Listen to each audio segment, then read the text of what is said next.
Mission Transition is a veteran-led project started by Still Serving Veterans, a nonprofit that helps transitioning military members with all things employment as they look for civilian jobs. Oh, and it doesn't cost you a dime.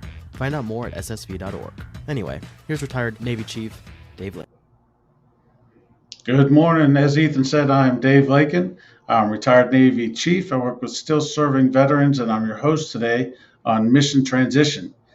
Today we're talking to the 12th Sergeant Major of the Army, Sergeant Major Jack Tilley, and he's coming to us from Florida and enjoying the good life down there. How's life today, Jack? Life when you're in Florida is perfect. In fact, I played golf yesterday, and I'm going to play again tomorrow, so it's perfect down there. Nice. So, of course, I went over your bio a little bit. Anybody wants to know anything about Sergeant Major's career in the Army, AUSA website has a bunch of information on all the Sergeant Majors of the Army. 38 years from 1966 to 2004, and at that point you retired at the peak. I think that's definitely the at some point you got to say I've gone as not necessarily as far as you can go, but you've definitely ended on a high point. But you didn't end. You didn't retire, right? You may be in Florida, but you are definitely not in retirement. You're very active in AUSA, and you have your own American Freedom Foundation with Your Next Mission. And tell us all about that. Well, you're really right. I don't think a guy like you can ever retire. So, when I did retire, it wasn't 38. In the bio, I must be wrong, but I had a 2-year break in the service, so it's really 36 years. But and the other thing I'll tell you too, I had 16 trips to Afghanistan, 3 in Iraq, was fighting in the streets of Saigon when I was 18 years old. In the Pentagon for 9/11, overran once, 20 wounded and 7 killed. So. And I've suffered from post-traumatic stress for over 50 years. So, so I'm living a good life in Florida. I was lucky enough to start a foundation with Ted Hacker, a good friend of mine that we went to overseas and entertained the soldiers in 2001, 2, and 3 together. And so we've been able to reach a lot of people and help a lot of people. And a subject that I always love to talk about is transitioning. So it's great just to be on your show and talk about transition out of the military, because I'd like to tell you about my transition when we get a chance here. Well, so transition today is very different from when I did it. I got out in 2008, and transitioning then was it was coming around. But if you talk to folks who've gotten out even since 2008 up until a couple of years ago, the general consensus is that they didn't know what they didn't know. They didn't learn it in TAP. And I can tell you, Still Serving Veterans is a partner with Department of Labor on the Employment Navigator program. It's been in place for 2.5 years. We were one of the very early partners. And that program has revolutionized TAP across the military. And at the end of last year, they were picked up as a program. And now they're being spread across the whole military. And what they did was they joined with industry and learned all the lessons learned from all the veteran service organizations like ours, and then incorporated those best practices into the TAP program. It's just been amazing. But from your perspective, I know Your Next Mission does a lot of job fairs, so you talk to hundreds of thousands even of veterans and transitioning service members. What's been your experience talking to them in the last few years? Well, really the biggest thing is when you start that transition process. A lot of people really wait till the end of their career to sort of process themselves out of the service. So I tell everybody that start at least at a minimum 2 years out. Start that process, and that 2 years is going to go pretty quick. The other thing I'll tell you is you should have a resume. So I always think you probably should have a resume when you come into the military and start building on that resume all the way through your service and continue to build on that resume, because a lot of people struggle about putting that resume together. So that's always a difficult one.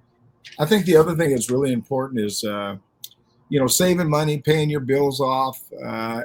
And another important thing too is networking. The relationships that you had in the military, no matter what service, we're all veterans, we get out. The relationships we have in our service are going to help you find a job. So start that networking process. You can't start it 2 years out, but I would say 9 months to a year, start that process, because it may take you 6 months, 9 months to and people will give you an offer letter, and you can do a lot of stuff. Of course, you can't sign anything as far as employment and stuff. So, but you can at least get your foot in the door and start talking to people about what you're going to do. And that's the other thing. A lot of people say, I don't want to do the same thing I did in the military. Well, guess what? You may have to do that and then find yourself, different employment down the road. And then the other thing I'd tell you, there's a lot more to talk about, but I'll try to cut off maybe one or two more, is know how much you're worth and finish your education. If you have a associate's degree, get a doctorate degree, a bachelor's degree, or a master's degree, but as much education as you can to get out of before you get out of the service, because that opens up just a lot of doors for you in employment. Not to networking. People you work with in the military are now, CEOs of different companies and stuff like that. And then the last thing, what I'm amazed about, is know how much you think you're worth. Now, most people say, I'll ask them, how much you worth? And they'll say, well, I'm worth $180,000. Wait a minute now. That's a pretty good That's what my mom says.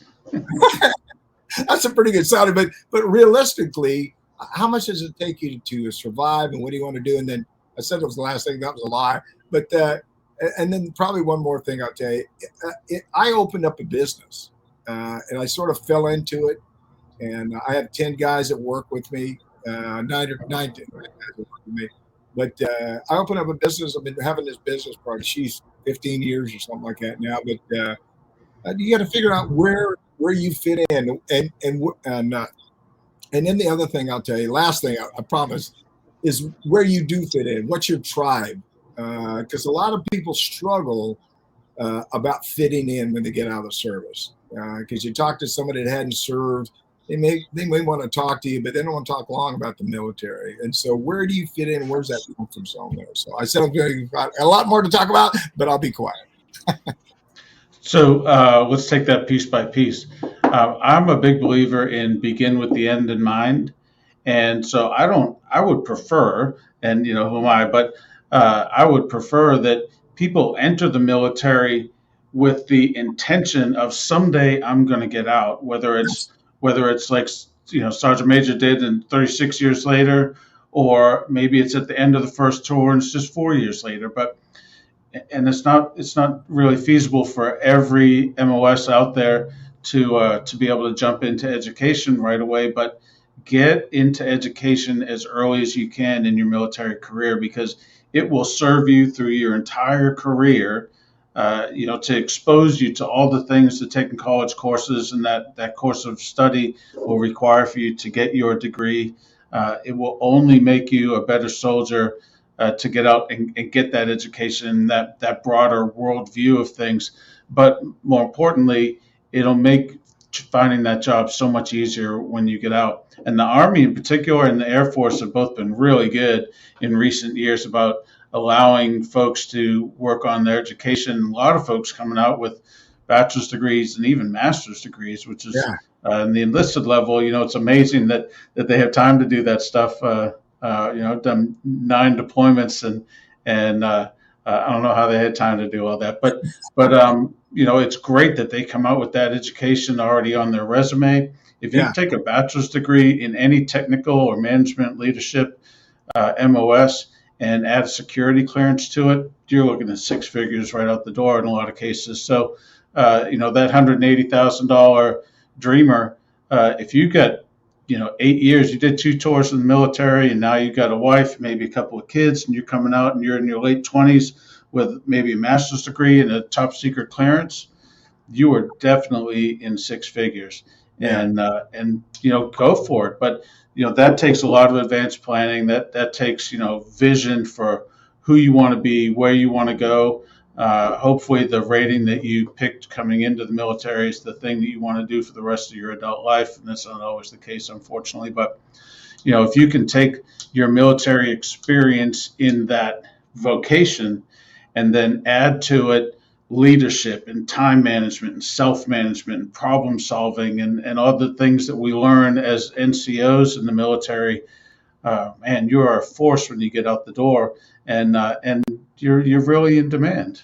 Yeah, no, there's no question about that. The other thing, when you talk about education, I work with the Purdue, and they give you so many college credit hours for basic training, AIT. So you're schooling within the military. So if you just went in a couple of years and stayed in there, you probably have almost an associate's degree. You may need 7 or 8 hours to finish up your associate's degree, but you probably almost have an associate's degree. What the other interesting thing about it is, we always talk about retirement, but 90% of the people that come in the service come and stay, 4 to 8 years or 4 to 10 years or something like that. And 10% of the people come in the military really retire. So the numbers are sort of skewed. So we need to make sure that the people at the, that spend less amount of time sometimes, we need to really focus on them and educate them about the things they need before they ever get out of the service. Yeah. Another great point that you had was it was networking and finding your tribe. And there's no reason to wait until you're out to do that. The veteran community on LinkedIn in particular is enormous. And so find those folks out there. Start with the Army centric groups on LinkedIn, and then connect with people who you've been to service schools with and who you've been stationed with at commands, and just you want to get out and add those people as you move through, and familiarize yourself with conversations on LinkedIn, and as you join professional areas, if you're in administrative rating, then maybe SHRM, the Society of Human Resource Managers, is a good group to join. If you're going to go into business management, operations management, then the Program Management Institute has the PMP centric groups, and getting out there and finding those professional groups and joining the conversation is a great way to learn what are the trends. And in those professional groups, what are the trends? What are the certifications people are getting? What are the degrees that people are getting? Super important to prepare yourself well in advance. And again, it only makes you a stronger soldier and a stronger seaman to be out there and broadening your knowledge base beyond just what your service schools teach you. It'll help you for advancement. It'll make your life easier, just being able to do your job better. Yeah. What do you think of that? Well, I think it's great. I'm gonna hit something that's probably negative, but we talked about your tribe, finding your tribe. Since 2001, there's been over 7,081 people that died in this war on terrorism. But on the sad part, there's been over more than 139,000 people have taken their life by suicide. More than. And that's because people don't fit in when they get out of the service. The other thing, which is the same thing about finding your tribe and where do you fit in and struggling, about 200,000 people, veterans, are incarcerated at federal, state, and local level. And then about 86,000 are homeless. I think about 46,000 the VA is helping, another 40,000 are struggling. And so it goes back to what we're talking about finding your tribe, where you fit in. Don't go home and sit down on your couch and don't do anything. Reach out to somebody that, talk to them about what you're going to do, figure out, what your next step are.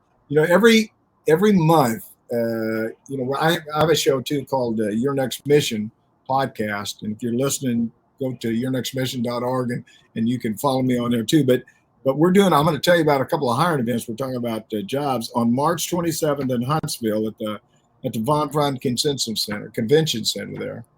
And we have a hiring event, Your Next Mission hiring event, also on the 25th and 26th of April in Denver at the Gaylord Rockies Hotel. It's a Quad A hiring event that we have there. It's another Your Next Mission hiring event. Come on out and see us at those two locations, and we'd love to try to put you to work if we can, or at least help you or point you in the right direction. The resume writing, all that stuff, we'll assist you any way we can out there in those two hiring event locations.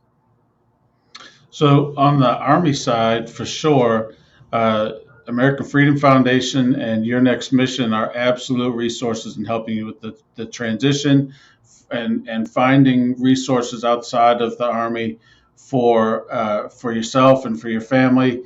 And they're great folks to help you to find answers. You mentioned the two other organizations, of course, AUSA and Quad A are both enormous organizations, and they serve the Army to help make connections with the industry and the Army, but more importantly, they serve transitioning service members and veterans to again make sure that they have access to or can find the resources that they need. That feeling of isolation that a lot of folks feel as they leave the military, in the Chiefs mess or for the E6 and below, in the first class mess or whatever, you have a pretty tight group wrapped around you, and if you're connected to it on board a ship, say, there's nothing you can't get done, and then all of a sudden you're out of the military, and you're like, where's my tribe? Where's my resources? Who do I go to help me navigate through the VA? And how do I get health care for my family? How do I manage? I don't have the Navy campus office anymore. How do I get college benefits for my spouse or my kid? I can't just go down to the personnel office anymore. What do I do? And it can really be debilitating, that sense of isolation. But it's super sad because there's no need for it. There's enormous organizations out there with incredible resources. The USO is another one we're partnered with. The Call of Duty Endowment pays for 10 not even large veteran organizations every year to help them to be viable and helpful resources for veterans. There's just so much out here for veterans, and anything that we can do on a daily basis to help people avoid those crises in their life, and certainly the ultimate, taking their own life, because of, I truly believe that it's because of that isolation. They just don't realize how many people are out here pulling for them and who want to help, just like you and me in our organizations. Yeah. Well, veterans got to help veterans. A lot of times what we do is we talk a lot of stuff, and a lot of people try to help you that are not veterans, and they do a great job. But veterans need to reach out and help veterans out. The other thing we talk about, your tribe and isolation, all that other stuff. We started a program just about a month ago, I think. And since I'm the 12th Sergeant Major of the Army, on the 12th day, right, on your calendar, call a veteran. Or reach out to a veteran and say, hey, buddy, how you doing? Somebody you haven't talked to for a while that maybe be struggling and needs a little bit of assistance, not just him, but him and his family. But reach out to them, see what they're doing. I think last month I called my old battalion commander I hadn't talked to in a couple of years, and the sergeant majors that I had when I was a 10th Cav sergeant major, and found out that he evidently had a wreck, went along across a 4-lane highway and hit a parked car and hurt his wife, but didn't hurt himself. But you never know what's going on with your friends. So reach out to them, see what they're doing, and see if you can help them. Absolutely. So let's shift gears here and get to a little bit more positive topic. So American Freedom Foundation, your next mission. We have Von Braun Center is coming up for the Global Force Symposium for AUSA, and then Quad A at the end of April. In Denver, it's not really a junket. It's actually a purposeful event out there, but we'll see you there, and we'll be glad to see you there.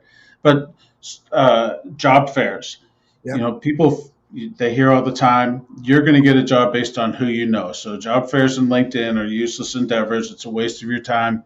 But to me, a job fair is an opportunity to grow your network. If you get 50 employers in the room that they each put a recruiter or 2 or 3 at their table, then that's, every one of those is somebody that you can add to your network. You go through the room and you grab business cards and ask them, is it okay to connect with you on LinkedIn? They say that everybody knows 250 people they can get to their wedding or their funeral.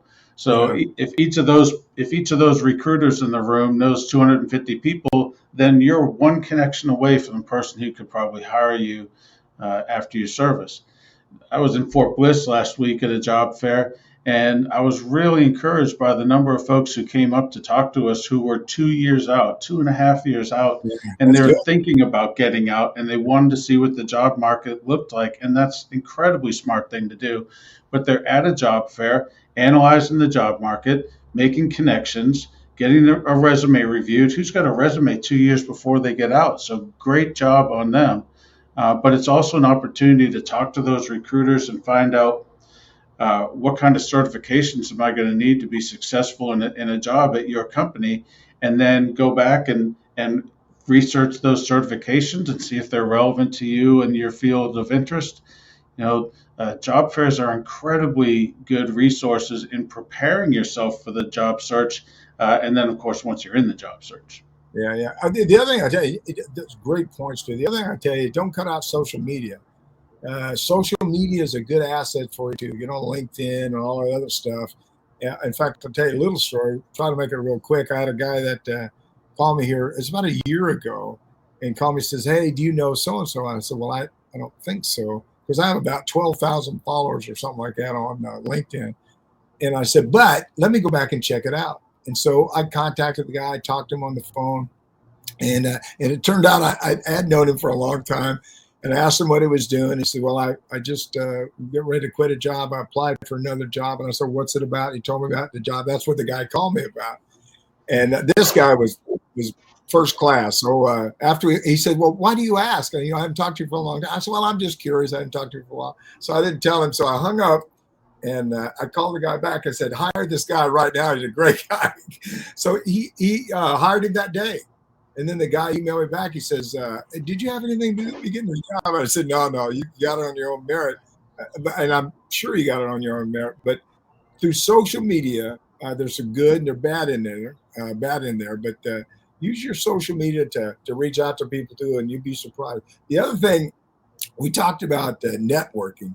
And you said it probably a lot better than I am, but commanders, people you work with, all those kind of things. You talk about business cards. Now they're just taking phones, slapping them together or something like that with your contact information. But all that stuff is good information for you when you get out of the service. And don't forget about the military spouse. Spouses are looking for employment. They got to come to the hiring event too. We put a lot of spouses together. I'm really proud.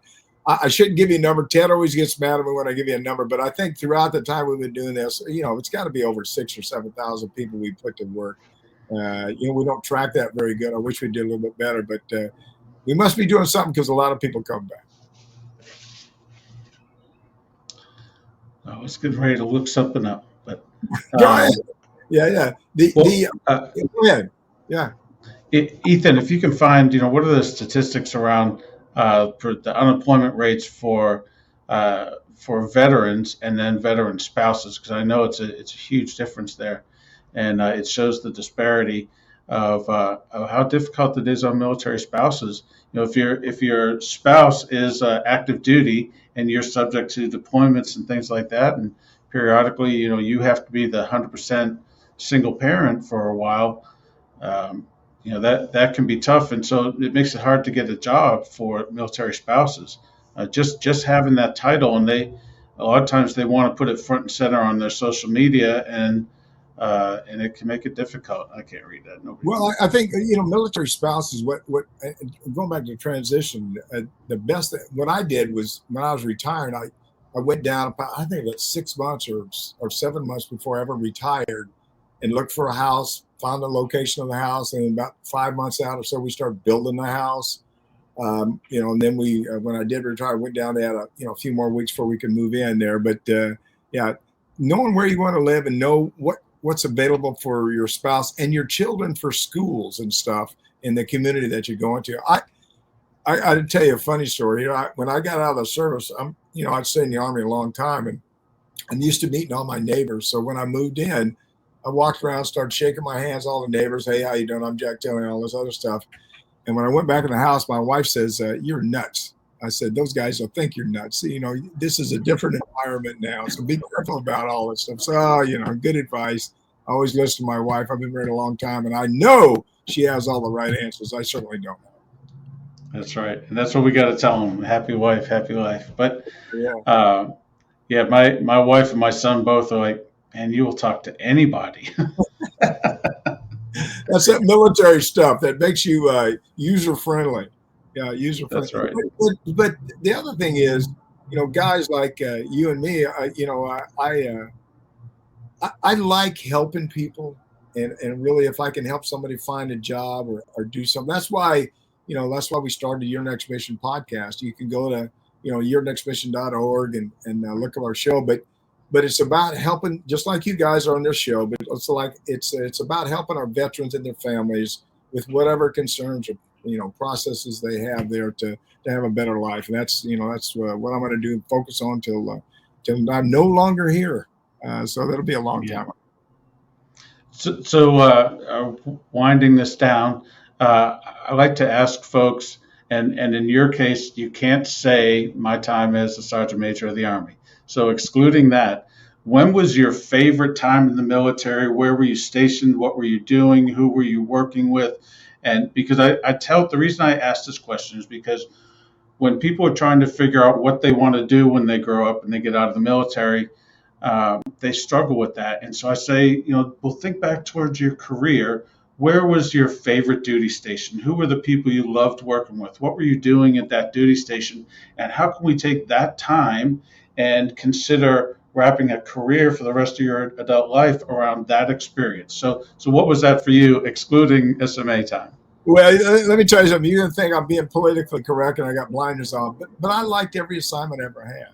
And I like the people at work. I guess you can say, well, I'm a pretty positive person, and I look at the good in people versus the bad.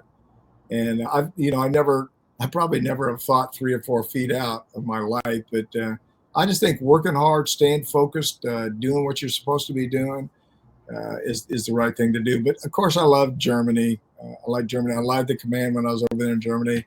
I like being in the States, of course. I was stationed at Fort Knox and Fort Benning and Fort Lewis. I hope they haven't changed the names yet, but those 3 locations. But I never really had a bad job. In fact, I spent 3 years, 30 days in the Army, got out, stayed 2 years as a civilian, and realized I didn't fit in the civilian life and had to come back in the Army to keep pushing and doing other things. So I don't know if I'd pick one over the other. I did like being the Sergeant Major of the Army. That was a great job because I really got the opportunity to help a lot more people, and it just made me feel good. So I did want to ask you another question that I forgot to ask you. In transitioning out, and maybe not your experience because that was a minute ago, but what's your advice today for people getting out of the service? And a lot of folks come out and they're hard chargers. They made themselves successful in the military by being real leaders and getting stuff done. And when they get out of the service and hang up the uniform, they don't hang up some of those traits. And so it can make it difficult to integrate into civilian life. What's your advice for folks, about dialing it back a little bit and observing for a while to ease that transition? I almost think it's like a promotion board in the military. You can go in front of a promotion board or a soldier or airman or a sailor of the month or year or whatever, and you let somebody talk, ask you a question, and then you respond to that question. It's the same way when you get to civilian life. You can't be that type A person that just say, hey, this is what I'm going to do and all this other stuff. Just what you just said, you got to pull back a little bit. And it's easy to say, hard to do in some cases, because in some cases, you know exactly what has to be done, but it's you got to do it. The other thing I'll tell you is, I've been a leader from the bottom to the top of the Army. And the really important thing is allow people to do their job. If you have a supervisor that you may or may not know as much as they do or think you do anyway, allow them to do their job and coach and teach them or help them as much as you can, because everybody in life, if you move up to the next step, you want that support from the people that you're working with. So you said it already, but I think you just got to pull back. It's hard to do, but you got to do it. The other thing I tell you is that when you get out of the service, it's a good idea to take 30 days and just sit back and don't do anything. Maybe even 60. Absolutely. As long as you can, because you don't realize how tired you are. You talked about your deployments and all that stuff, but how tired you are. So you got to sort of sit down, think a little bit, and relax. I remember when I got out. I think I've been out about 3 or 4 weeks, and I says, Gloria, come here. She said, what's wrong? I said, look, no more bags under my eyes. Because I used to have big bags under my eyes. I'm tired as heck all the time. But just just slow down, enjoy the life. There's talk about smelling the roses. Slow down, smell the roses, enjoy life. And then the other thing is, I want to make sure we get this, is that, when you talk to somebody, when you talk to somebody for 30 seconds or 15 seconds or 20 seconds, leave an impression on them. If you're going to look for employment, I always say have your little elevator speech, what you want to tell somebody about yourself in about 30 seconds. But be professional, smile, listen, and allow people to talk. It's about listening and communicating. You can't just be in a transmit mood all the time. You got to listen to what they're saying too. So that's, I'm a pretty positive guy, and I think I've just fell into everything in my life. But I love life, love God, and I believe in God. I believe in helping as many people as you can till the day you die. Well, I've known you for a couple of years now, and that's absolutely been my experience. It's an absolute honor for me to be able to have you on here and talk to us for a while and to get your insights on things. Are you going to be in Huntsville and Denver? No, I don't know about Denver, but I'm not going to make Huntsville because I have some business. I have to go to West Palm Beach to give a class down there. So I'll be down there. Class. Yeah, it's but that it sounds like a good life. The bad thing about it is my wife. She didn't travel with me a whole lot. I miss them, so I usually go do what I got to do and come home real quick because I want to be around my family as much as I can. But no, I may make Denver. I don't know about Denver, but I definitely won't make Huntsville. But for the people that are listening, come on out. We want to help you. We want to help you. We want to put people to work. And remember, it's about God. It's a family. It's about family, and of course, it's about all of you. So come out and see us at both of those locations. And of course, Ted Hacker will be there. Mark Halliburton, Kristen will be there. Kristen Walt, and so great folks from Your Next Mission. And come on out and meet us, and we'll help meet you. Introduce you around the room, and see if we can't set you up for success on your way out the military. All right. Don't forget to dress for success, too. Make sure you look good. Yeah. Don't dress like we did today. Yeah. So, again, my honor to have you on, Sergeant Major, and I really appreciate your time and Your Next Mission and American Freedom Foundation. And look them up, and we'll hope to see you at job fairs. Of course, Still Serving Veterans, we're here to help you with your job search as well. If you need help with your resume, LinkedIn, job search skills, interview skills, we're here for you. And all you got to do is look us up, ssv.org. And other than that, we're going to wrap it up for the day. Thank you for being here, Sergeant Major. Really, really appreciate your time and your insight. All right, not a problem. Hoorah! Thanks for tuning in to this episode of Mission Transition, a podcast for veterans. If you have any questions, concerns, comments, or maybe even want to be on the podcast, shoot us an email at social@ssv.org.